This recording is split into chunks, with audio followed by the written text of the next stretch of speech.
Cool. Well, yeah. Firstly, thank you for the invite, James and Shabri. I'm really here to learn too. I was taking notes in Rob's talk. I'm really looking forward to hearing the others as well. I think this network is such a valuable resource. I remember the first time I was promoted to manage a team of SDRs, and I was scrambling around the internet and buying books on Amazon and trying to work out what the hell I was going to do. It's kind of like being told you're giving birth to 6 children with a few weeks' notice. And please don't think I mean children in a bad way. I suppose, like having kids, managing SDRs is challenging and rewarding in almost equal measure. But for today, my talk's going to be on scaling for success, as James said. I'm going to focus on mostly my experience here at Aircall. So I actually joined Aircall 16 months ago. After a lot of interviews, and I moved over to Paris, where I am now, from London. And before I came over, I had a lot of Zoom calls with our director of sales, Andre, and the task that was set was pretty simple. We needed to double the size of the SDR team whilst making sure that they all hit target. And I can say now, thankfully, that we did it. So I want to give some insights into exactly how we did it, because globally, only 40% of SDRs regularly hit target, with the average quota attainment of many SDR teams in SaaS companies around 60 to 65%. So I'm going to look at the ingredients of the teams that hit 100%. And I'm going to talk about the 3 things that we focused on at Aircall in 2020 as well. So personnel, progression, and mindset. And I wanted to make that 3 Ps, but unfortunately it didn't work. So we've got a mindset, an M in there as well. Firstly, and most importantly, personnel. So I was actually listening to a podcast a few years ago with Refract's very own Richard Smith, who we'll be hearing from later. And he was asked what the most important part of an SDR leader's job was, and he answered hiring. So I won't delve too deeply into what makes a good SDR, as Elaine will be giving some insights into this. But hiring is probably the most important thing to get right. A good salesperson always finds a way to hit target. So even if you haven't quite sorted your tech stack or training academy, if you can hire superstars, you're off to a good start. But first, I think it's important you ask yourself, what kind of superstar does your team need? An introvert, an extrovert, process-driven, competitive? Your team's culture is the sum of the personalities in the team. So, for example, when I came to Aircall, for most members of my team, this was their first job, and they were still only a few months into it. For many of them, they were all superstars, of course. I know many of them are listening, so I have to say that. But we did lack a bit of bite, a bit of a competitive streak. So my focus was really to bring in SDRs with some experience who were really driven by competition. And quite soon, this brought out the competitive streak out of the other members of the team. It helped drive forward initiatives and incentives, and really made the difference actually during the difficult lockdown months. So if you can bring in an SDR that gets 100% each month, great. If you can bring in an SDR that gets 100% each month and adds a missing quality that brings out an extra 10% from each other SDR, you've cracked it. So before you hire, ask yourself, what is your team lacking? You can create an environment that brings that missing piece, or you can hire personalities that bring it in.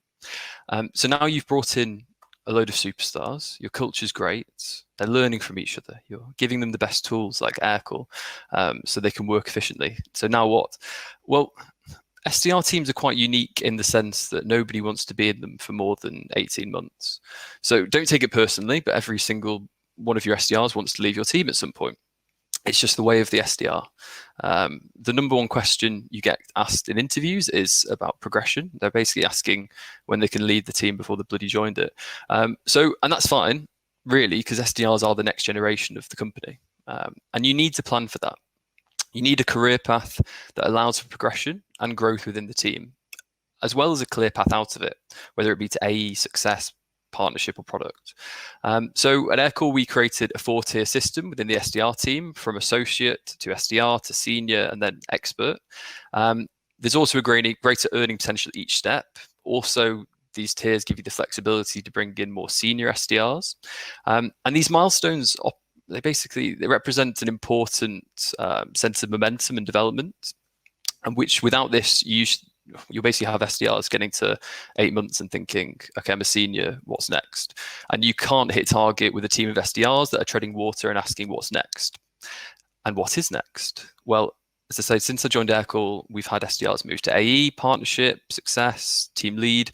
You need to make sure that the steps are all planned out for each path in terms of training competencies, but also you need to make sure that each step is earned. As I said, everybody wants to leave your SDR team, but that can actually be your greatest strength. If you create a meritocratic system of development and progression, then SDRs will work their way out of your lovely teams, and there'll be no questions as to how and when they get to whatever destination they choose.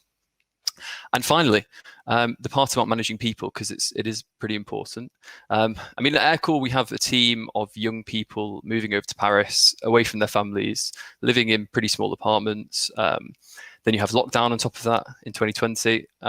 So no amount of daily coaching or new fancy cadence structure is going to offset the impact it can have on quota attainment if you don't manage their mindset. And I might add, I don't do this part because I care about the quota attainment. I genuinely do it because I care about them. I believe that in sales, 80% is mindset. It's kind of like when you want to lose weight and you go to a personal trainer and they say that 80% is diet and 20% is exercise. In sales, 80% is mindset.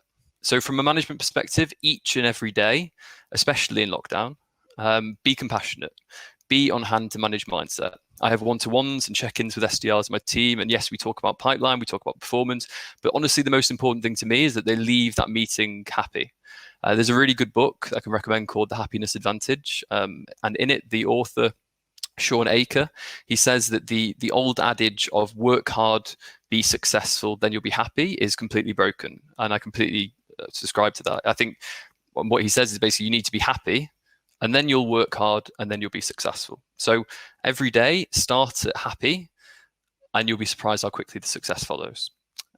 Thank you very much for listening. It's hard to go into too much depth in 7 minutes, but if anyone has any more questions on these topics, then you can drop me a message on LinkedIn as well. Thanks a lot.